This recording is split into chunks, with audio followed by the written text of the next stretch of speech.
Next, specification number 2 states, chlorophyll is a green pigment that is found in chloroplasts. Now, if you look here, the green color seen in these plants comes from chlorophyll. This pigment, which is located inside the chloroplasts, is essential for absorbing light energy during photosynthesis.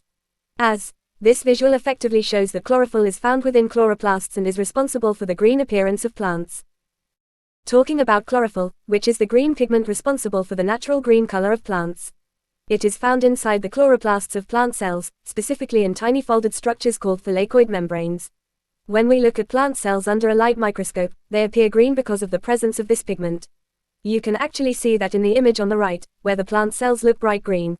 But chlorophyll does more than just give plants their color. It plays a key role in helping plants absorb light energy from the sun. It mostly takes in light from the blue and red parts of the spectrum and reflects green light, which is why plants look green to our eyes. At the center of each chlorophyll molecule is magnesium. That's why plants that have more chloroplasts tend to have higher levels of magnesium in their tissues.